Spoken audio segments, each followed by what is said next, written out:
fue un sacrificio perfecto y para siempre. En el nombre de Jesús. Amén. Llegamos al capítulo 14 del Evangelio de Marcos, con 72 versículos. Marcos se le conoce como ser el más breve de los evangelios. Son 16 capítulos.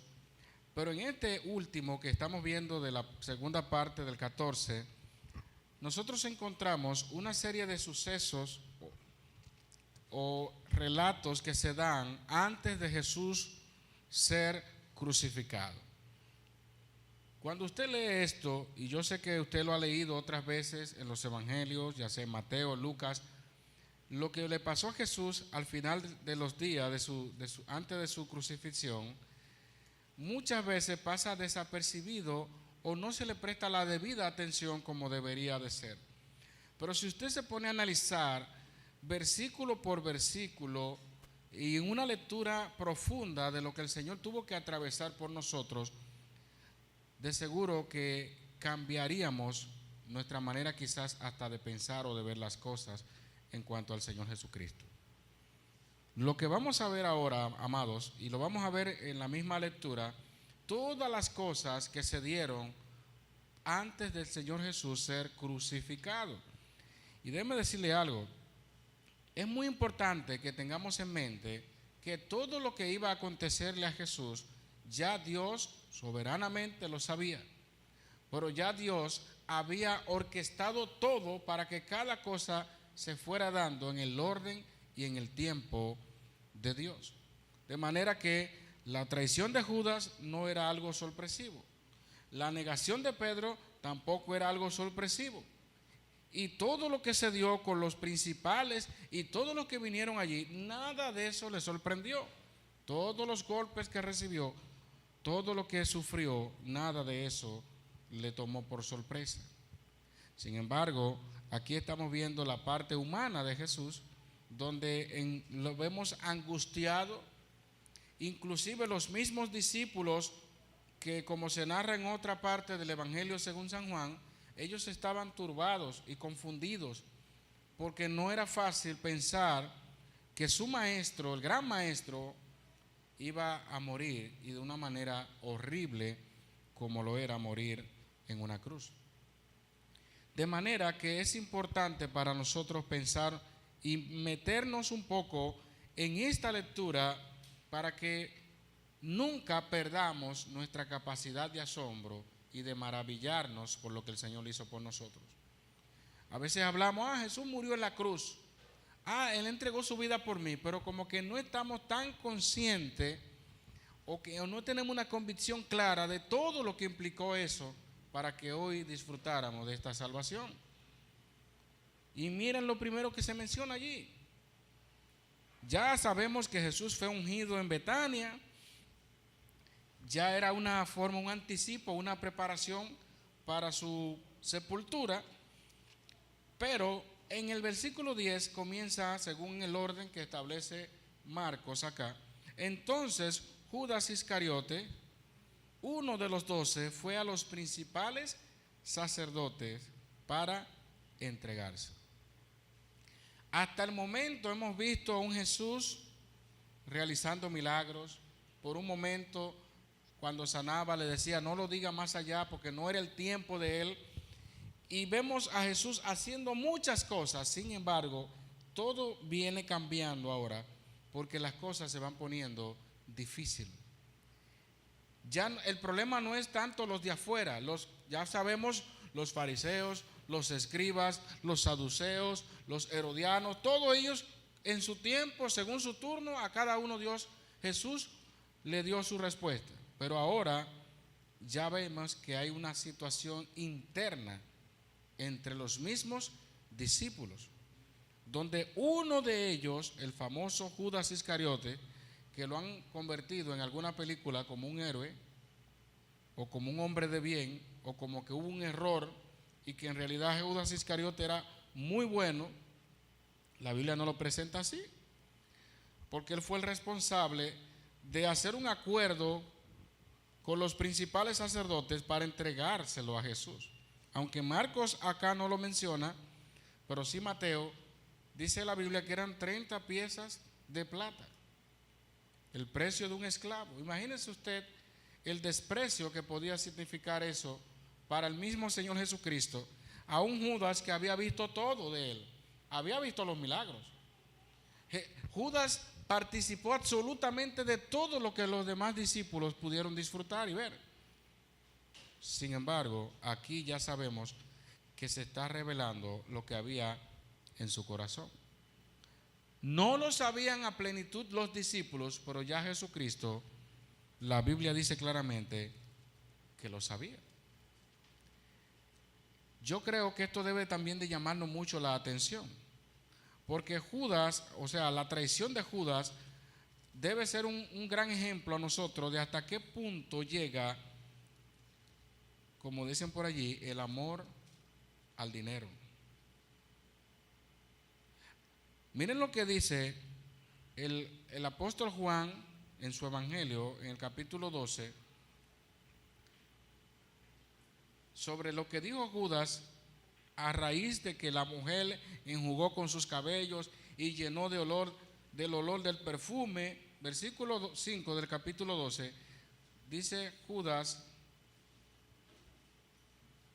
¿por qué no fue este perfume vendido por 300 denarios y dado a los pobres? Pero dijo esto no porque se cuidara de los pobres, sino porque ¿qué? Era ladrón, y teniendo la bolsa sustraía de lo que se echaba en ella. ¿Sabes lo que está diciendo el texto ahí? El texto te está diciendo que Judas era ladrón. O sea, no está camuflajando de que él era cleptómano, él era una enfermedad que tenía, porque ahora mismo todo es una enfermedad y usted lo sabe. Ya nadie es responsable de su pecado y de su maldad. Si usted habla mentira, es un mitómano. Si usted es un borrachón, es un alcohólico, una enfermedad o un problema.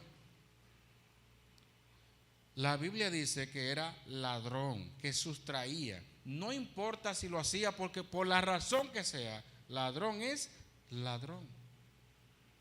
Y aquí vemos entonces que la Biblia, aunque en el Evangelio de Marcos todavía esto no se había dilucidado de la manera que se expresa allí, es interesante entender que el resultado de lo que pasó ahora últimamente con Judas y los principales sacerdotes no nació de la noche a la mañana, sino que ya Judas tenía una práctica. Dice la Biblia que sustraía de la bolsa. Y aquí está diciendo supuestamente que estaba interesado en los pobres, pero sin embargo no eran los pobres. Él era ladrón. Él siempre buscaba una oportunidad para sacar provecho. No es en vano que la Biblia diga: raíz de todos los males es el amor al dinero.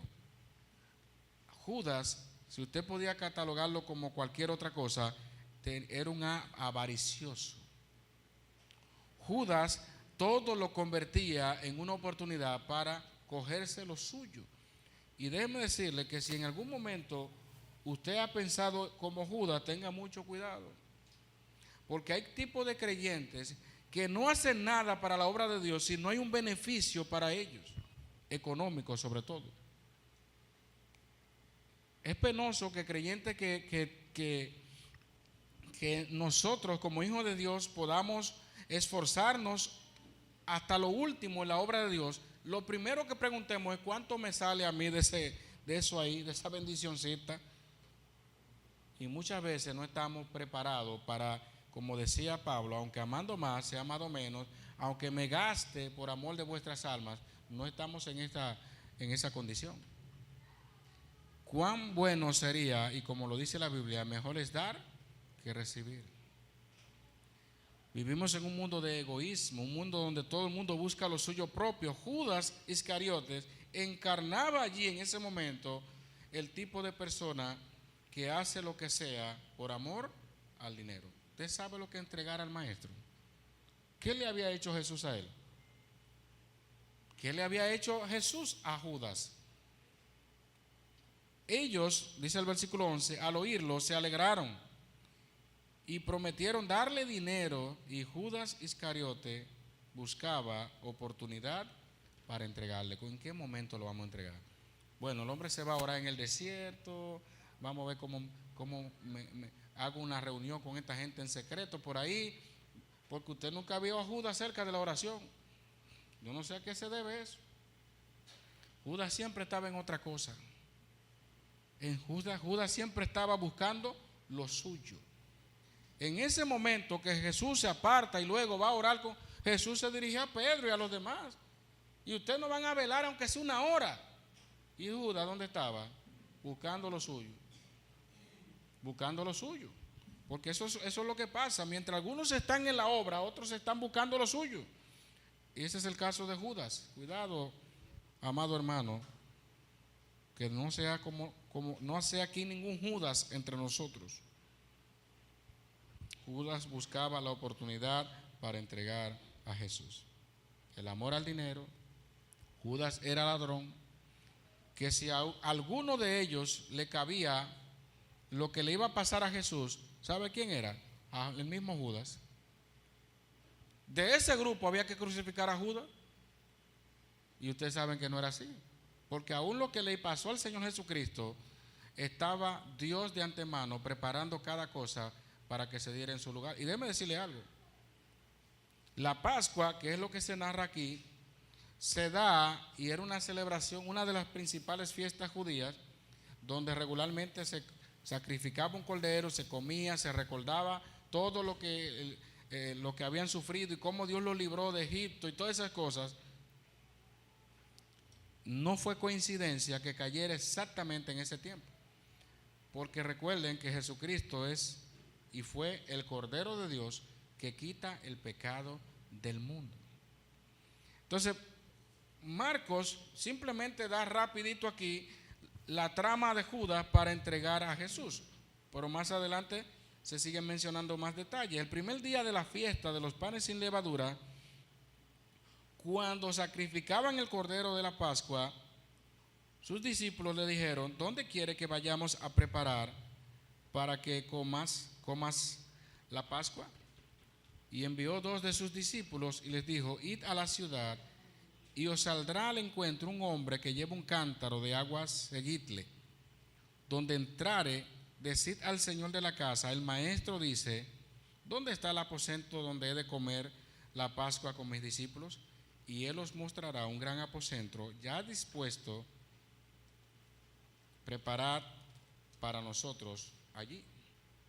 Yo no sé si usted está pensando lo mismo que yo, pero es muy importante saber y recordar que algo parecido se dio en la famosa entrada triunfal de Jesucristo en Jerusalén, cuando él manda a sus discípulos, a 2 igualmente, y le dice: id a la aldea, el capítulo 11, versículo 2, que está enfrente de vosotros, y luego que entréis en ella hallaréis un pollino atado, en el cual ningún hombre ha montado, desatadlo y traedlo.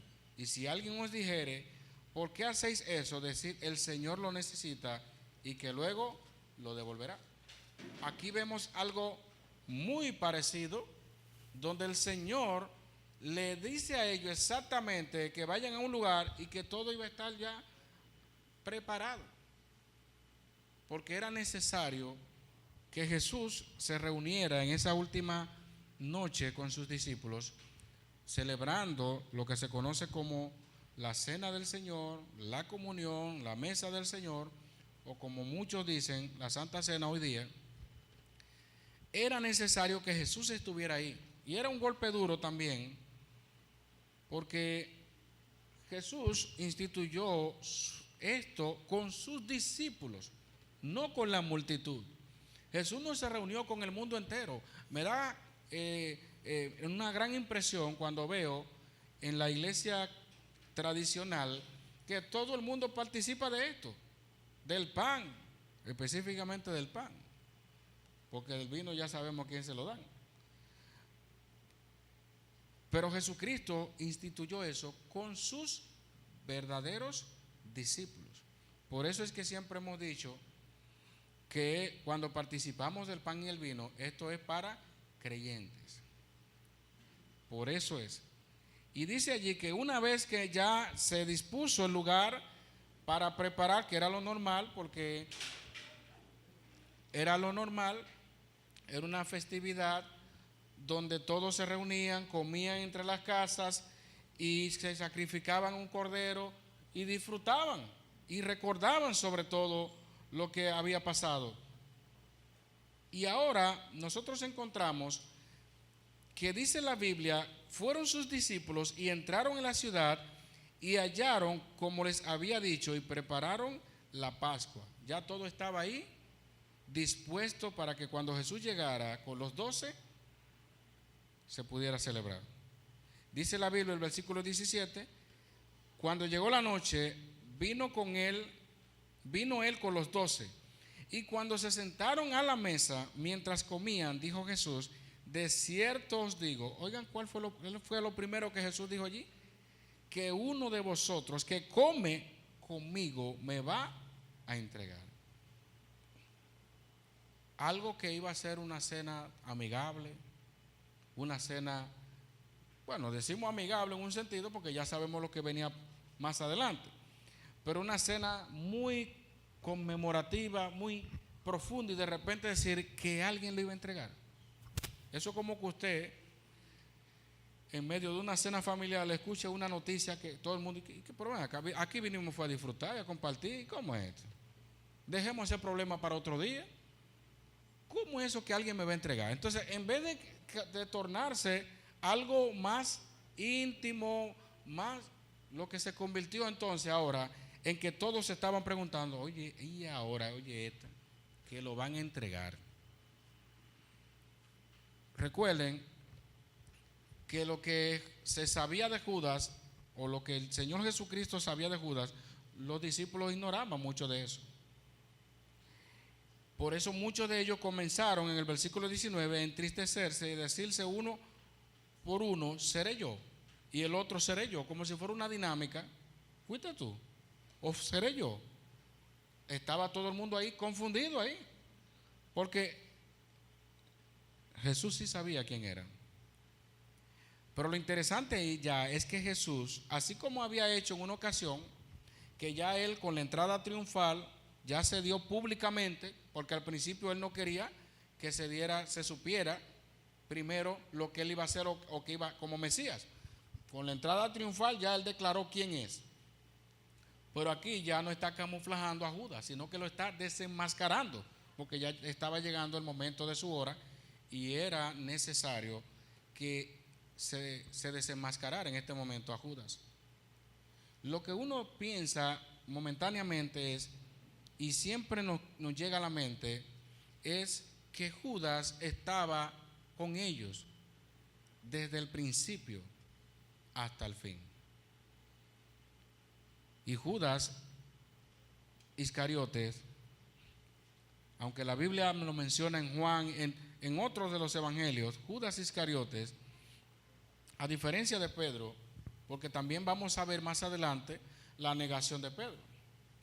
Y aquí se está hablando de una traición y se está hablando de una negación. Y aquí nosotros vamos a ver más adelante la diferencia entre verdadero arrepentimiento y remordimiento. Porque lo que pasó allí con Judas, cuando él vino a caer en sí de lo que estaba sucediendo, ya era tarde. Sin embargo, eso no lo llevó a él al arrepentimiento. Eso lo llevó a él simplemente a la autodestrucción, como pasa en muchos de los casos. Y en ese juego, en ese asunto de quién es, si será tú, si seré yo, les dijo, es uno de los 12, el que moja conmigo en el plato. Para algunos es una mala educación, pero eso era una costumbre judía. El que moja conmigo en el plato. O sea, Jesús ya no está tapando la realidad de que había uno que iba a entregarlo. Algunas ocasiones de los textos que vemos anteriores, Jesús dice, no todos estáis limpios. Alguno me va a entregar, y como que le daba pinceladas de esto, aunque no habían caído en cuenta, pero ya ahora se lo está diciendo ya más claro, más directamente. Lo primero que dice, uno de ustedes me va a entregar. Ahora dice, el que moja conmigo en el plato. Y él dice, a la verdad el Hijo del Hombre va. Obviamente es un eufemismo equivalente a morir, porque no es que va de Betania a Galilea o de... No. Cuando dice va, en ese sentido se está refiriendo a su muerte. ¿Va a qué? A morir. El Hijo del Hombre va, según está escrito de él, mas hay de aquel hombre por quien el Hijo del Hombre os he entregado. Bueno le fuera ese hombre no haber nacido. Y esto es un versículo muy claro. Porque Judas, como decía un escritor por ahí, desde el tiempo de Caín hasta el tiempo de Jesús, la fama de Judas a nivel mundial y sobre todo entre creyentes ha sido uno de los personajes más repudiados de toda la historia. Caín en el Antiguo Testamento cuando mató a Abel, el primer homicidio, y Judas en el Nuevo Testamento que entregó a Jesús. El Hijo del Hombre, dice allí, será entregado, es verdad. A la verdad, eso tiene que pasar. Eso es como que alguien, vamos a ponerlo en términos relacionados, diríamos, tiene un accidente de tránsito, tristemente, y viene alguien, ya esa persona está casi al morir, ahí, y de repente se atraviesa un motorista y termina de rematarlo. ¿A quién le van a adjudicar esa muerte? Al último que estuvo por ahí cerca. Y posiblemente esa persona ya estaba para morir, pero al haber otro ahí, está preso y pagó toda su vida por esa muerte, aunque fuera quizá inconsciente o involuntariamente. Jesús está diciendo de Judas, es verdad que el Hijo del Hombre va a morir y todo esto se tiene que cumplir, pero hay de aquel por quien el Hijo del Hombre es entregado. Bueno le fuera a ese hombre no haber nacido. Usted dirá, pero ¿cómo va a ser que Jesús diga, bueno le fuera no haber nacido, si al final era necesario que él fuera entregado? Lo que pasa es, que usted y yo, como ya sabemos, lo que hemos enseñado desde el principio, esto era algo irreversible. Lo de Judas era algo irreversible, porque de Pedro no se dice lo mismo. Jesús sabía que Pedro le iba a negar también, pero Jesús no dice, bueno le fuera a ese hombre que lo iba a negar no haber nacido. No se lo dice a Pedro eso, aunque Pedro le negó, porque Jesús sabía el destino al cual iba Judas más adelante. El Señor no te conoce solamente lo que te está pasando ahora. El Señor te conoce de principio a fin. El Señor sabe todo lo que te va a pasar. Y muchas veces soberanamente permite cosas en tu vida por su buena voluntad. A veces todo lo vemos enredado en nuestra mente finita, pero Dios sabe cómo sacar de nuestras debilidades, de nuestras necesidades, de nuestras situaciones, una gran bendición. Sigamos fieles al Señor, hermanos, porque lo que el Señor sabía de Judas no era de Judas, lo supo de Natanael, lo supo de todo. No necesitaba que le dieran testimonio del hombre, dice la Biblia, porque él sabía todo lo que había en el hombre. Asimismo de Judas, bueno le hubiera sido no haber nacido. Mientras comían, Jesús tomó pan y bendijo y lo partió y les dio diciendo, tomad, esto es mi cuerpo. Y tomando la copa y habiendo dado gracias, les dio y bebieron de ella todos. Y les dijo, esto es mi sangre del nuevo pacto, que por muchos es derramada. De cierto os digo que no beberé más del fruto de la vid hasta aquel día en que lo beba nuevo en el reino de Dios. Jesús está dando aquí un anticipo de lo que sería aquel día cuando estemos con Él en la boda del Cordero, en la eternidad, celebrando con el Señor, pero ya ahora era su último momento con ellos. Era su despedida, como cuando usted está despidiendo a alguien que se va fuera del país y que va a durar un tiempo que más nunca vuelve. Regularmente se despiden con una cena, pero qué tremenda cena esto, porque esto no fue una cena simple y llanamente. Todos los elementos que se mencionan allí, Jesús está diciendo, miren esto es mi cuerpo, que por vosotros es partido. Y le está diciendo lo que beben, esto es mi sangre.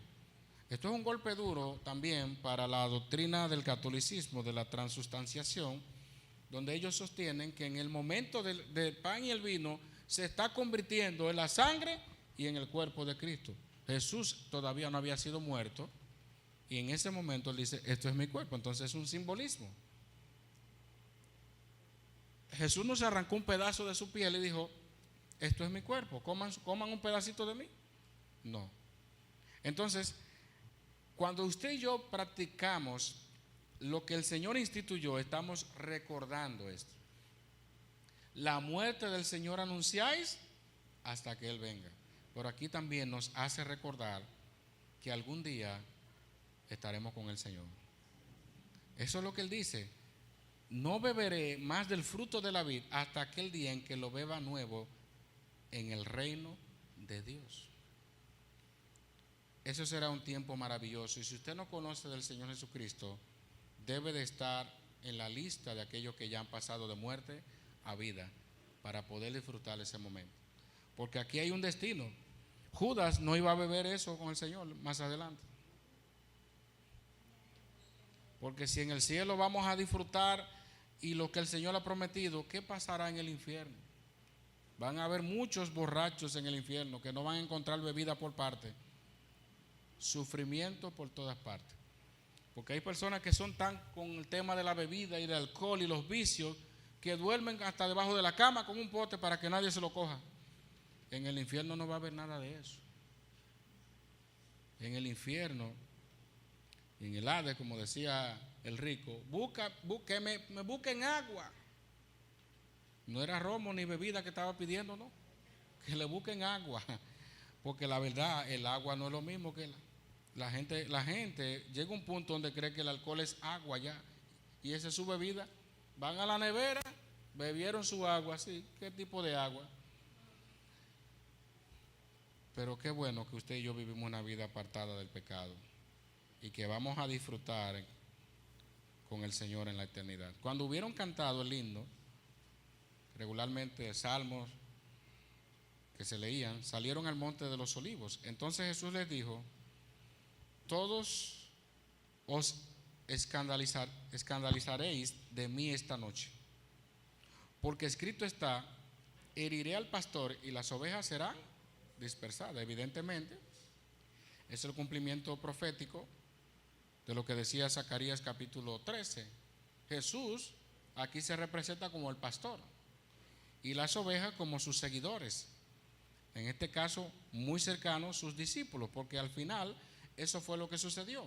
Cuando prendieron a Jesús, todos se dispersaron, porque a la hora de la verdad, podemos estar diciendo muchas cosas aquí, pero a la hora de la verdad, la gente reacciona. Hasta el que dice que es muy guapo y el que dice que es, también le pasa lo mismo. Usted no se ha encontrado con personas que son los que más hablan y los que dicen, y a la hora de la verdad son los que más corren. Y uno no le había visto esa habilidad por parte, pero su habilidad consistía en hablar mucho y correr mucho, pero no hacer nada. Los discípulos, y como vamos a ver más adelante en el caso de Pedro en ese momento se creyó un superhombre. Mire lo que pasó aquí. Pero versículo 28, pero después que haya resucitado, iré delante de vosotros a Galilea. Punto de reunión. Entonces Pedro le dijo, aunque todos se escandalicen, yo no. Y dejándolo aquí un momentito, yo pregunto, si tenemos que pasar por un momento difícil por causa del Señor, ustedes de los que dicen, aunque todos salgan corriendo aquí, yo no, yo me quedo por causa del Señor.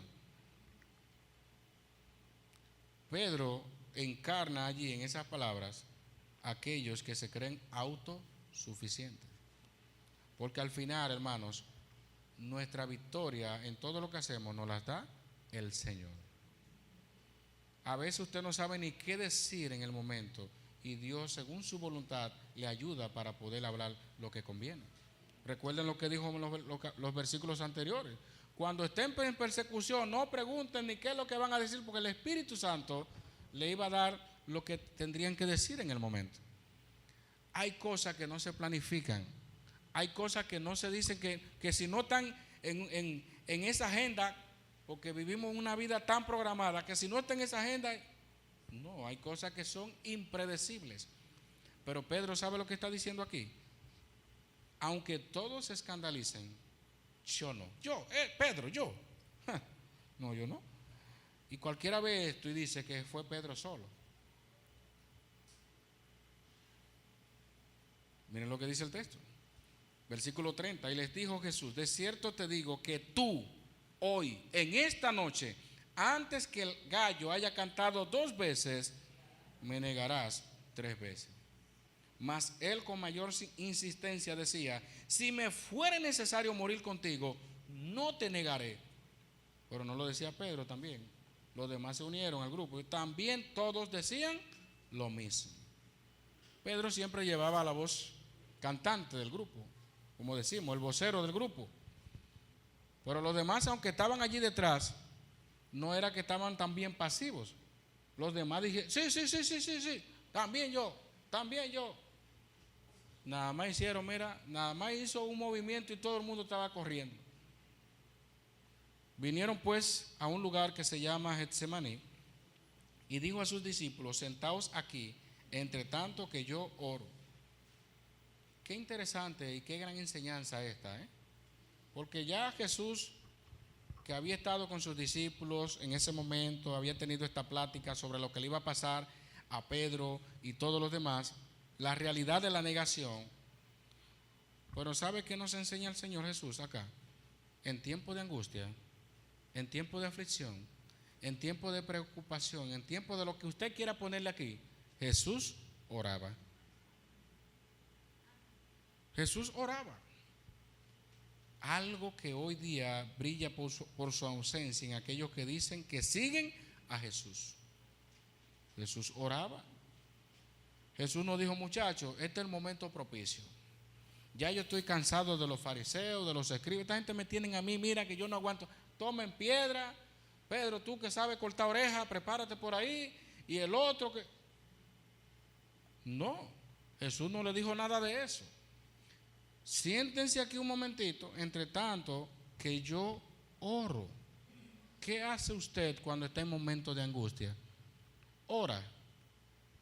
Y tomó consigo a Pedro, a Jacobo y a Juan y comenzó a entristecerse y a angustiarse. Obviamente la parte humana de nuestro Señor Jesús se está mostrando aquí. Y les dijo: mi alma está muy triste hasta la muerte. Quedaos aquí y velad. Solamente le dijo eso ahí. Su tarea ahora mismo es: miren, quédense aquí, estén ahí velando, yo voy a orar. Muy bien. Yéndose un poco adelante, se postró en tierra y oró que si fuese posible pasase de él aquella hora. Y decía: Abba, Padre, todas las cosas son posibles para ti. Aparta de mí esta copa, mas no lo que yo quiero, sino lo que tú. Algo que está totalmente implícito allí. El reconocer la voluntad de Dios en nuestras vidas en medio de la oración. Porque el Señor Jesús sabía lo que había de pasar, pero Él nos está dejando ejemplo también. Y al mismo tiempo, pasa de mí esta copa. Esa aflicción es lo que habría de suceder, representado allí en la copa. Pero al final dice: no lo que yo quiero, sino lo que tú. ¿Alguna vez usted le ha orado así al Señor? Señor, tú sabes que tengo esta situación, tengo esto, pero que al final usted diga: al final no lo que yo quiero, sino lo que tú digas. Porque a veces tenemos un altercado con Dios en nuestra oración, porque Dios no hace lo que yo quiero, porque estamos tan enfocados en lo que yo quiero que nos olvidamos de que Dios hace lo que Él quiere realmente, no lo que yo quiero. Porque lo que yo quiero puede ser que no sea conforme a su voluntad. Al final Jesús oró, ¿y sabe cuál fue la respuesta del Padre allí? La cruz. Fue Jesús que oró, Fue Jesús que oró, y el Padre lo llevó a la cruz. ¿Usted entiende eso? Mas no lo que yo quiero, sino lo que tú. Aprendamos a orar entendiendo que Dios hace su voluntad en los cielos y en la tierra. Y debemos de aceptarla. Y una vez que la aceptamos, tenemos que darle gloria a Dios. Porque lo que Dios hace, como vemos, siempre lo hace bien. Y vino luego y los halló durmiendo. Pero ven acá, Pedro no había dicho que aunque todos se escandalicen y esto, yo no te voy a negar. Jesús nada más le puso una simple tarea: quédense aquí, yo voy a orar, manténganse velando. Y ahora cuando viene un hombre durmiendo, así es. Así es que tú piensas, qué bonito, ¿eh? Los halló durmiendo y dijo a Pedro: Simón, ¿duermes? Una gente que está dormida. Usted no ha visto personas que están dormidas y usted le dice: fulano, ¿está durmiendo? ¿Está durmiendo? ¿Tú estás durmiendo? Porque el que está durmiendo no sabe si está durmiendo. No has podido velar una hora, porque esa fue la manera de Jesús despertarlo del sueño. Hay personas que tienen particularidad para despertar del sueño al otro. Le echan agua, le agarran los pies. Yo me levantaba de que me agarraban los pies. Para mí, imagínate, con estos pensamientos de que una rata, un ratón, una cosa rara. Cada quien tiene su manera, pero fíjense la manera que Jesús lo despierta a ellos. Lo llama por su nombre: Simón, ¿duermes? ¿No has podido velar una hora? Y esa gente rendido del sueño. Velad y orad para que no entréis en tentación. El espíritu a la verdad está dispuesto, pero la carne es débil. Otra vez fue y oró diciendo las mismas palabras. Al volver otra vez, los halló como. ¿Y qué sueño era ese? Porque vamos a suponer que Jesús lo levantó, lo levantó. Fuertemente le habló. Y cuando volvió otra vez a orar, otra vez estaban durmiendo. Así era que querían defender y estar preparados. Y ese Pedro que dijo que cuando todos se escandalicen, yo no. Y no tenía fuerza ni para levantarse del cansancio. Otra vez fue diciendo las mismas palabras, los halló durmiendo, porque los ojos de ellos estaban cargados de sueño y no sabían qué responderle. Alguien dirá: que Jesús es Dios. Porque ahí hasta Jesús debió estar durmiéndose ahí del cansancio, pero no se durmió. Ellos no sabían qué responderle. Vino la tercera vez y les dijo: dormid ya y descansad, basta, la hora ha venido. He aquí, el Hijo del Hombre es entregado en manos de los pecadores. Levantaos, vamos, he aquí se acerca el que me entrega. Jesús sabía lo que ya estaba pasando. Y Jesús le está diciendo: pero ustedes me acaban de decir que aunque todos se escandalicen, aunque ustedes van a estar ahí y no me van a negar, y ya desde ahora, desde que empezó el momento, ya se están durmiendo. Como cuando alguien te dice a ti: mira, vamos a ver una película, mira que eso va a ser una cosa maravillosa, y nada más hace sentarse ahí y ya usted sabe lo que pasa. Durmiéndose está. Se acabó la película para esa persona. No le pregunte por más episodio, que se acabó ahí. Los discípulos estaban muy inquietos en tantas cosas, sin embargo se dejaron dominar del sueño. ¿Y sabe qué pasó? Como resultado de no orar, Pedro reaccionó de una manera que nadie lo esperaba. ¿Y sabe lo que le había dicho el Señor Jesús también en el Evangelio de Juan? Yo he rogado por ti para que tu fe no falte, porque Satanás os ha pedido para zarandearos como a trigo. Era el momento de orar, hermanos. ¿Qué hacemos en momentos como estos? Luego, hablando él aún, vino Judas, que era uno de los 12, y con él mucha gente con espada y palos. Qué fuerte esto, hermano, ¿eh? Al Señor que tú crees y que adoramos, de parte de los principales sacerdotes y de los escribas y de los ancianos que le tenían a Jesús. Y el que le entregaba les había dado señal diciendo: al que yo besare, ese es, prendedle y llevadle con seguridad. Judas no se iba a equivocar ahí. dándole un beso a Pedro o dándole un beso al otro. Él iba directamente donde era. Y qué bonito se ve, porque la Biblia hay que leerla con mucho cuidado. Y estas historias que son completas, cuidado con sacar un versículo, leer un versículo y después leer otro, porque se arma un problema. Aparentemente Judas se ve un hombre bueno aquí. Y cuando vino, se acercó luego a él y le dijo, maestro, maestro, y le besó. Ya, lo deja ahí este versículo.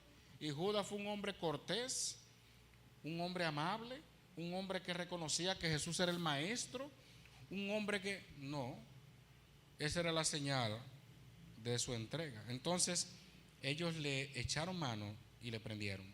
Pero uno de los que estaban allí sacando la espada, ¿usted sabe quién fue ese? Hirió al siervo del sumo sacerdote cortándole la oreja. Uno de los que estaban durmiendo y que no había orado. Entonces, qué interesante esto, porque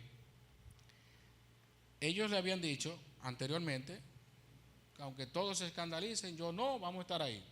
No oraron y ahora ellos están usando su propio método para resolver la situación.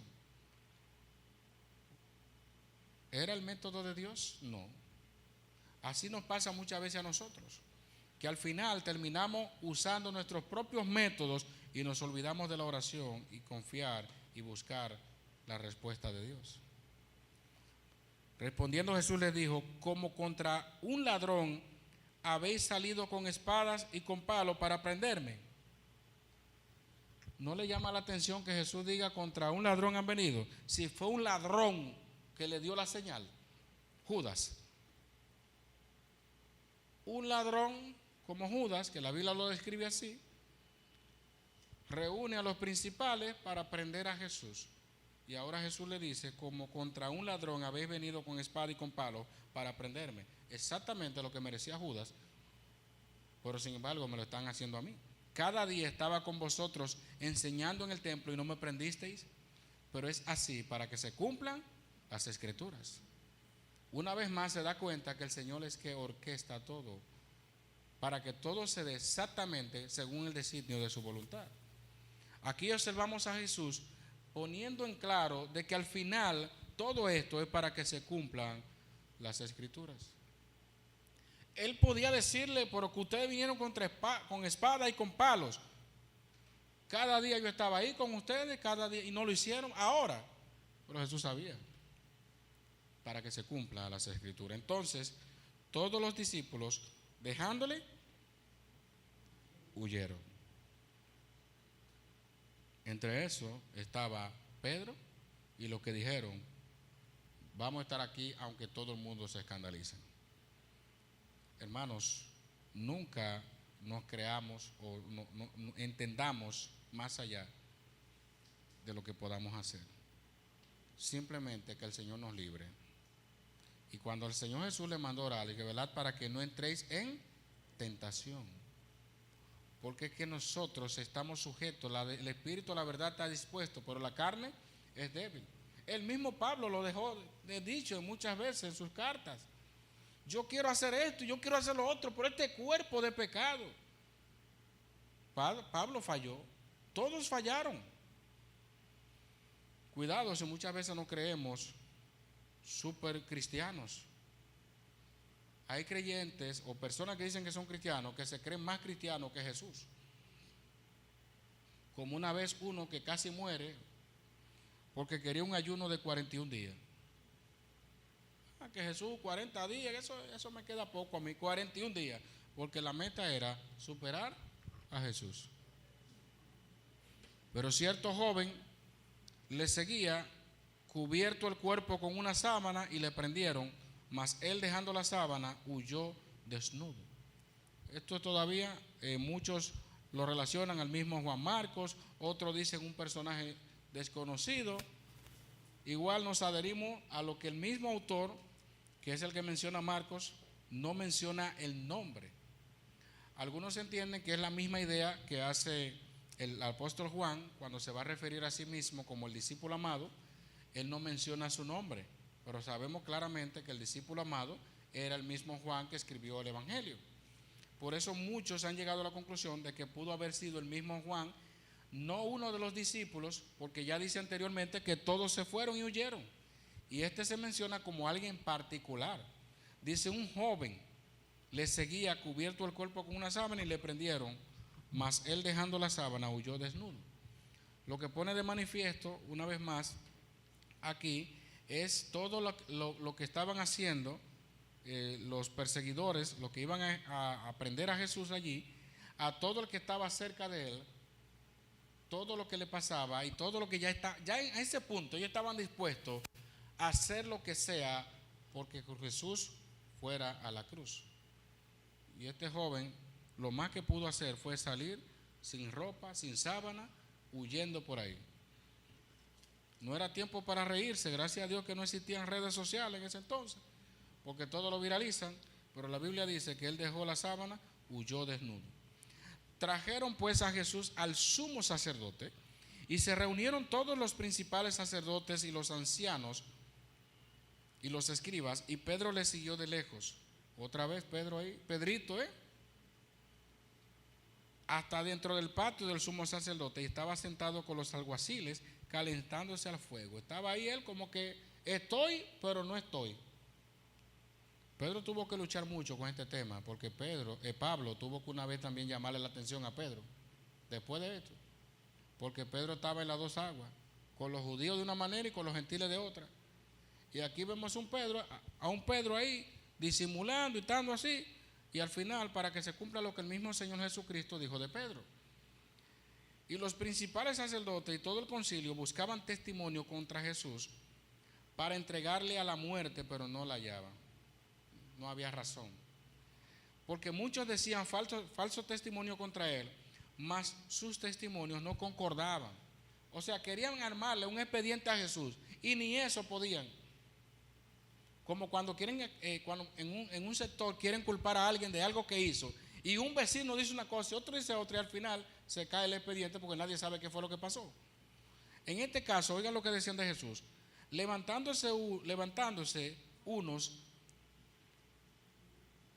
dieron falso testimonio contra él diciendo, nosotros, oigan bien, le hemos oído decir, yo derribaré este templo hecho a mano y en 3 días edificaré otro hecho sin mano. ¿Y cómo es? Porque Jesús le dijo, derribaré este templo en 3 días y al final lo que iba a quedar en ruina. Pero lo que están diciendo ellos es, este hombre dijo que en 3 días que derribará el templo hecho a mano y que en 3 días edificará otro hecho sin mano. Ni ellos mismos sabían lo que estaban diciendo. Escuchaban las cosas a su manera, porque ellos lo único que les interesaba era buscar la manera de tener un argumento fuerte para entregarle a Jesús. Y sabe que estamos en un mundo de tanta mentira, en un mundo donde, como decía una vez alguien que estaba defendiendo un caso en San Francisco de Macorís, defendiendo un caso, bueno, el famoso caso que pasó, de esta joven que murió de una manera más horrenda, y el abogado del malhechor, ¿sabe cuál era el argumento que él daba? Yo tengo mi verdad, yo planteo mi verdad, en una entrevista que le hicieron. Y alguien le dijo, pero ¿y si esa verdad que usted dice no la creen o no pasa? Y dice, bueno, yo lo que hago es que vuelvo instrumento otra verdad para que, así es que este mundo es relativo. Porque ahora en los juicios se gana, es así, el que instrumente mejor un caso, aunque el otro sea inocente, termine en la cárcel. Por eso dicen que es un trabajo sucio en algunos casos. Que es bueno que hay creyentes en el derecho, pero ahí se presta para muchas cosas. A veces la mentira prospera. Y de Jesús estaban diciendo aquí, oigan esto, este hombre dijo, yo derribaré este templo hecho a mano y en 3 días edificaré otro hecho sin mano. ¿Usted lo leyó eso en la Biblia? Yo tampoco. Pero si ni aún así concordaban en el testimonio, entonces el sumo sacerdote, levantándose en medio, preguntó a Jesús diciendo, ¿no respondes nada? Jesús, que ya sabemos que todo lo que decían los fariseos le daba su respuesta. Recuerden que cada vez que venía un fariseo le daba lo suyo. Venía el escriba, le daba lo del escriba. Venían los herodianos, a todos le respondía. Pero Jesús está aquí porque llegó su hora. Jesús está en silencio. ¿Sabe por qué? Porque llegó su hora. ¿Qué testifican estos contra ti? Mas él callaba y nada respondía. Como cordero fue llevado al matadero. Y dice la Biblia que enmudeció y no abrió su boca. Él callaba. El sumo sacerdote le volvió a preguntar y le dijo: ¿eres tú el Cristo, el Hijo del Dios viviente? Y Jesús le dijo: yo soy. Y veréis al Hijo del Hombre sentado a la diestra del poder de Dios y viniendo en las nubes del cielo. Ya aquí llegó lo último que ellos querían escuchar. Ellos querían que Jesús hablara, pero cuando habló, selló lo que ellos querían buscar para acusarle. Miren lo que dice el texto. Entonces, el sumo sacerdote, rasgando su vestidura, dijo: ¿qué más necesidad tenemos de testigos? ¿Habéis oído la blasfemia? ¿Qué os parece? Y todos ellos le condenaron, declarándole ser digno de muerte. Y algunos, oigan esto, comenzaron a escupirle. Es la primera vez que en todos los casos de Jesús y todas las confrontaciones que tuvo Jesús, tengamos acciones como esta. Dice la Biblia, le escupieron. Y al cubrirle el rostro y al darle de puñetazos, ¿sabe lo que le decían? Profetiza. Como decía el otro texto, ¿quién te pegó? Y los alguaciles le daban de bofetadas. Yo no me imagino la cantidad de cosas que le decían a Jesús. Con que tú vas a derribar el templo. ¡Tan! Todo lo que decían. Porque imagínense, para esos principales sacerdotes y toda esa gente que estaba muy apegado y todo lo que Jesús decía. Entonces Pedro, abajo en el patio,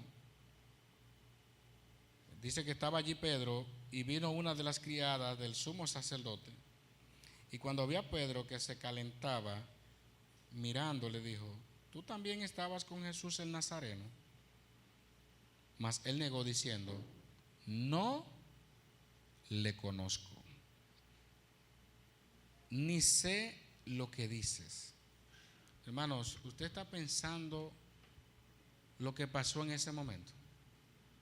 Pedro decir: no le conozco.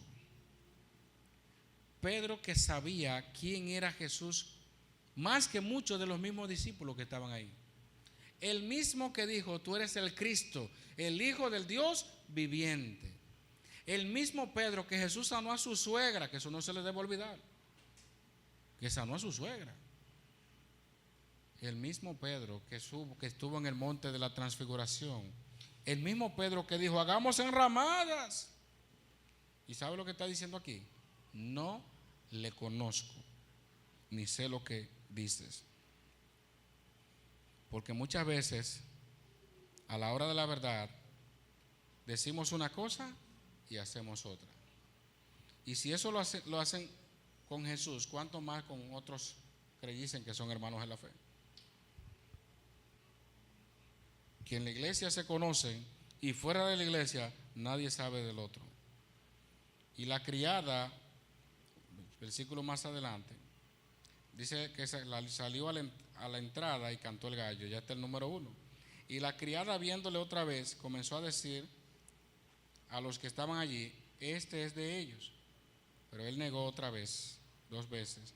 Y poco después, los que estaban allí dijeron otra vez a Pedro: verdaderamente tú eres de ellos, porque eres Galileo y tu manera de hablar es semejante a la de ellos. Entonces, aquí viene lo más fuerte todavía. No solamente lo negó, sino, dice la Biblia, entonces comenzó a maldecir y a jurar: no conozco a este hombre de quien habláis. Y el gallo cantó la segunda vez. Hasta ese momento Pedro estaba nublado porque Dios así lo quiso. Jesús no le dijo: cuando cante el gallo una sola vez, cuando cante 2 veces. Ahí volvió en sí Pedro. Y en ese momento debió ser un momento muy duro y amargo para Pedro. No conozco a este hombre. maldiciendo. Algunos lo ilustran diciendo que me parta un rayo si yo conozco a ese hombre, profiriendo para sí maldición. La Biblia no dice que él estaba maldiciendo a Jesús, sino le estaba echando maldición. Y es como cuando alguien que quieren que le crean algo, que lleva a un extremo las palabras, porque no se conforma con lo que yo estoy diciendo, terminan cayendo en juramento. ¿Ustedes no han visto personas que cuando quieren que el otro le crea, hasta dicen, tú no me crees, pregúntale al otro entonces? Pero pregúntale a ellos. Por la salud de mi madre, es el juramento patriótico de mucha gente aquí. Hasta los cristianos, cuidado con eso. Porque hemos escuchado evangélico diciendo, ay, Virgen de la Alta Gracia. Tengan cuenta con eso. Y el gallo cantó la segunda vez. Entonces Pedro se acordó de las palabras que Jesús le había dicho. Antes que el gallo cante 2 veces, me negarás 3 veces. Y pensando en esto, lloraba. Como dice los demás textos paralelos, lloró amargamente.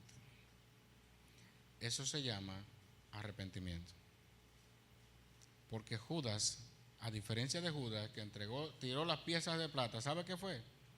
Se ahorcó, como dice la Biblia, fue a quitarse la vida.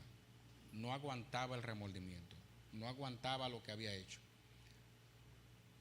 Pero el verdadero arrepentimiento te lleva a cambiar de vida, no a remediar una cosa con otra cosa peor, sino a arrepentirte de tus pecados. Y cuando nosotros nos damos cuenta de que estamos mal delante del Señor, lo menos que podemos hacer es llorar amargamente. Porque fue en el momento donde Él se dio cuenta que estaba mal, que Él negó a Jesús.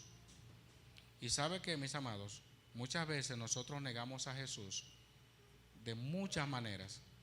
Cuando no seguimos sus pisadas, cuando nosotros no amamos a nuestro hermano, cuando nosotros no perdonamos, cuando nosotros no ayudamos, cuando nosotros no hacemos ninguna de esas cosas, es como que si estuviéramos negando a Jesús.